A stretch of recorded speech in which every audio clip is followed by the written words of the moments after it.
Today, let's talk about prison.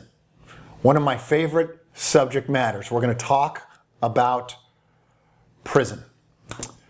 Who do you think has the most power in prison? Who do you think it is? Is it the warden? Is it the guards?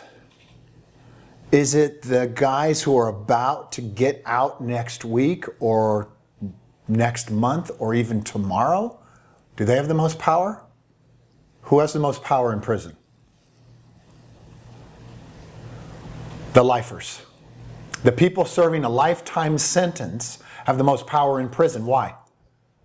Why do you think that is? It's because they're lifers. Everybody else in that prison, think of a prison right now.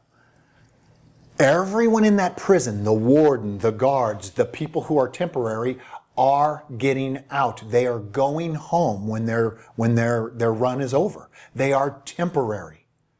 The people in life, as in prison, who are temporary have no power, have no voice, have no leadership quality, have no income power. The lifers have all the power in prison and out of prison. Here's what happens. You're given a lifetime sentence. You walk into that jail cell and you have the presence of mind to hear the jail cell close and the lock slam behind you. What is that lifetime commitment? What does that mean? What does that lifer do? What's the first thing a lifer does when he hears the door slam behind him? He begins to decorate that cell, knowing he's never going to leave these walls. So he's putting down roots, decorating the walls, making sure that this is going to be comfortable for the rest of his life. Now he's got all the power. Now he's got all the voice. Now he's got everything he's ever wanted because he's never going away. Right now, I want you to think of your life where you're a lifer. I will promise you production. And where you're temporary, I will promise you no production, no happiness, no nothing. Think of your life where you're temporary, where you're dating, where you've got 1 foot in and 1 foot out. You have no power. And now I want you to imagine your life as a lifer, where you're in the relationship, or you're in the business, or you're in the commitment of the expression of who you are for the rest of your life. Now you've got power. Now you've got a voice because you know you're never going away. I love things that are forever. My wife and I got married 16 years ago. We had a mentor of mine actually teach us about marriage when we first wanted to get married. And the first thing he told us was this story, this metaphor about being a lifer in a marriage. And he gave the prison example. He said, Bo, this is what I want marriage to look like to you. I want you to experience walking into that marriage as if it is a jail cell. I want you to hear the door close behind you and lock, knowing you're never leaving this room, this cell called marriage. The candy store and the rest of the world is now closed to you. When he said that, I got my whole life was handed to me because now I had power. Now I had this ring.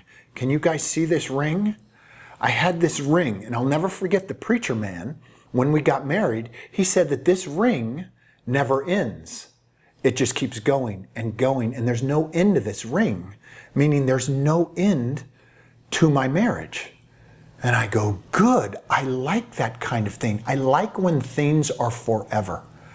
So right now, I want you to think of your life where you're temporary, and I'll promise you no production. And now think of your life where you are a lifer, and I will promise you success, voice, power, production, income levels through the roof. That's how it goes. I want you to begin to surrender to this love affair of forever, of being a lifer. It's your job. That's what I want you doing from now on. Now, if you're listening to this communication from some other platform, I always want you to return to boeason.com for all the fun stuff, for the deep stuff, for more of this kind of talk, because I want you to surrender to being a lifer today so that we can find out your true voice so that we can find out what kind of power this animal actually has. Because if you're temporary, we'll never know. And that's a shame. That's a crime, that we never get to know what this animal is made of. So surrender to a lifetime of the expression of you, a lifetime of a relationship with the story that you must tell. So get out there, be a lifer. I'll see you at boeason.com, and we'll talk real soon.